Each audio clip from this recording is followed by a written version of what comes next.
Do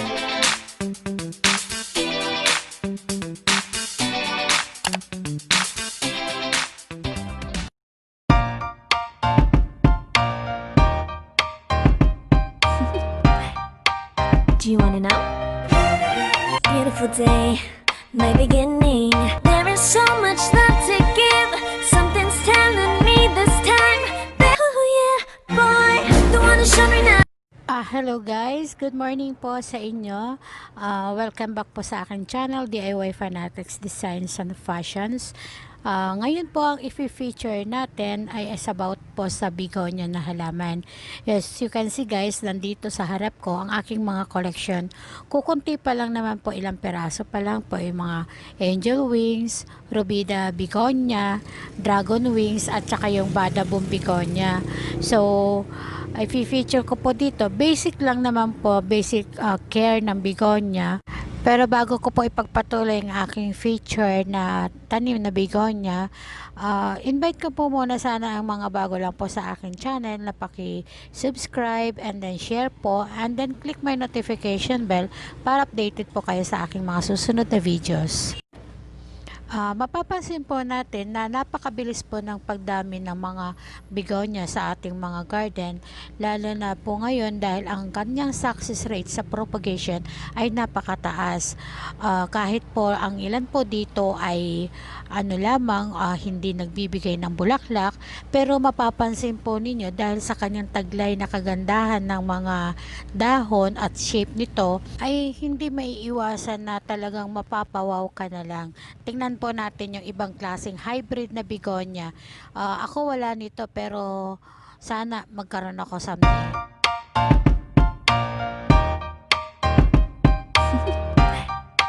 Do you wanna know? Well, I've been thinking about you, and I think you'll have to listen, because the sun is up, it's a beautiful day. My beginning will be as bright as the sun. Come, won't you come along? And it feels so right, it's like luck is raining on me. Go and follow your heart, doesn't matter how far. There is so much love to give, something's telling me this time. Baby, baby, now I know. Baby, baby, gotta go. There is so much love to give, something's telling me it's right. When you came to me, oh I knew it's you, yeah, boy, the one to show me now and forever. No, you'll never be alone again. All day, oh yeah, all day. Please stay in my. Ang begonia ay pwede nating itanim sa outdoor at indoor. Kapag outdoor, wala tayong gaanong problema since na ang begonia ay tropical plant at tayo naman ay nasa tropical country, so bali wala tayong gaanong problema doon. Ito naman ay ilalagay natin sa loob ng bahay or indoor kung tawagin. Ilagay ito kung saan makakatanggap naman sila ng maliwanag na ilaw. Ang the best na location nito ay dun sa atin sa may bintana na nakakatanggap sila ng at least na sikat ng araw. Pero kapag masyado namang direct sun, kailangan maglagay tayo ng kortina para naman mai-filter nito yung tindi ng init. Ang sa watering naman po, gaya po ng ibang halaman, kailangan din hindi sila nag-overwater kasi magiging prone sila sa mga root rots. Hindi advisable na nagbibigay tayo ng schedule sa pagdidilig ng halaman. Sa pagdidilig guys, check natin mabuti yung ating lupa. Pag nararamdaman naman natin na hindi pa siya gaano tuyo-tuyo, huwag muna natin siyang diligan. Kailangan na pagdidilig nito, yun talagang sapat na tuyo na siya bago natin siya diligan. I-check natin mabuti kung ang mga soil ba natin sa pagdidilig natin ayun talagang tumatagos ang tubig mula sa halaman hanggang doon sa butas ng pinakapaso natin. Kaya mahalaga din na isaalang-alang natin yung size ng paso na gagamitin natin base sa laki ng halaman na itatanim natin. Kasi ang tendency nito, kapag ang halaman ay maliit and then sobrang laki naman ang gagamitin nating paso, so ang mangyayari niyan kapag nagdilig po tayo, malaki yung nasasakop ng tubig nito Kaya ang nangyayari, nagkakaroon po tayo ng root rots kasi marami pong tubig na naka-stack sa pinaka-pots natin, na sobra naman sa kailangan ng ating maliit lamang na halaman na nakatanim dito. Pili naman guys ng soil para sa begonia, mas prepared pa rin na gamitin natin yung well-drained soil.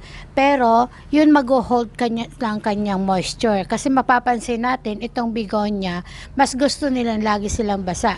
Kung may ilalagay ninyo kung meron kayo yung bulok na ipa, yun maganda din siya, or ihalo nyo yung coco peat kasi nag-hold sila ng moisture. It's better na yun ang piliin natin na soil sa pagtatanim ng ating begonia. About naman po sa pagre-repots, mas gusto nito yung mas maraming ugat na siya, yung before nag-propagate tayo like in water. Before natin i-transplant po ito sa pots, kailangan marami na siyang ugat. About naman po guys sa propagation, meron mga gumagamit na yung traditional natin sa propagation, yung cuttings, stem cuttings, which is ginagamit naman sa ibang mga halaman, hindi lamang masasabi natin dito sa begonia. So ito guys, may papakita ako sa inyo.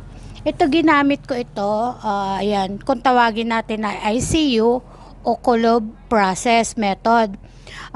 Ano din siya, bali kinat ko siya through steam. Makikita nyo, teka mo, napapakita natin ha. Like this, medyo mataas-taas siya. Actually, ito pwede na itong ikat. Pag dito galing sa taas guys, hindi ata nakapokus ang camera. Wait. Yan ta. Ito guys, makikita ninyo, at least mula sa taas na pagkakata natin, 2 nodes po yung ano natin makikita, 2 nodes, and then below po ng nodes na yon, dito natin ikakat. Yan, kikita ba guys? Sorry naman sa camera.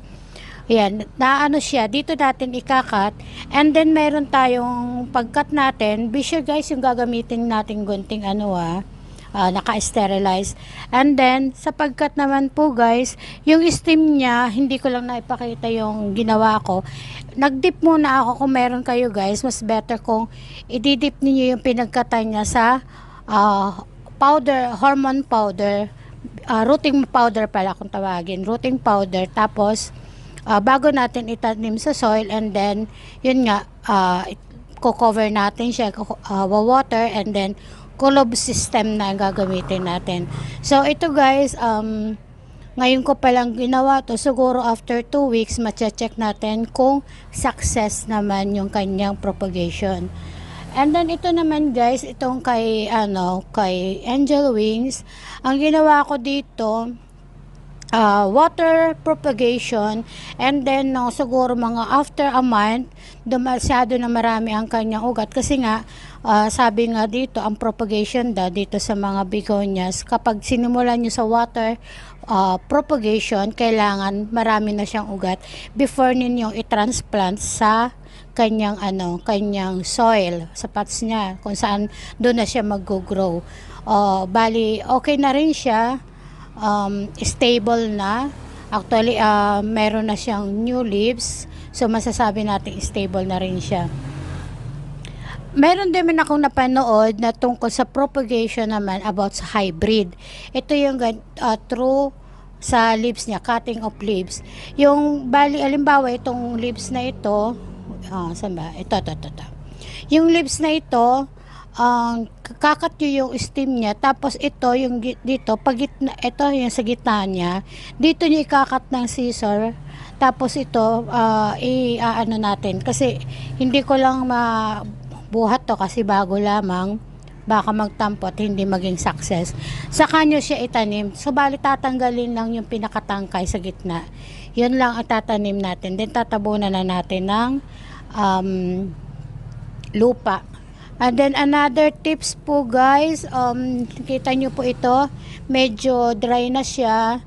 Tapos yung ibang bulaklak niya, pawala na rin. Ayan, nagbabrown na. Normal naman po yan. Normal naman siya. Kaya lang po, it suggests na talagang na dapat palang gawin. Hindi lang sasuggest na Tatanggalin na lang po natin to para naman mabigyan natin ng chance yung paparating na new stem, at ganoon din naman po sa bulaklak, tanggalin din po natin yung mga dry na o papaalis na, nang sa gayon po ay magkaroon po ng chance na mag-bloom po ulit ng panibagong bulaklak at mas maging maganda silang tingnan at saka malusog. Yan guys, ito lamang po ang maibibigay na basic care sa pag-aalaga po ng begonia. Sana po may napulot po kayong konting tips. Maraming salamat po sa panonood.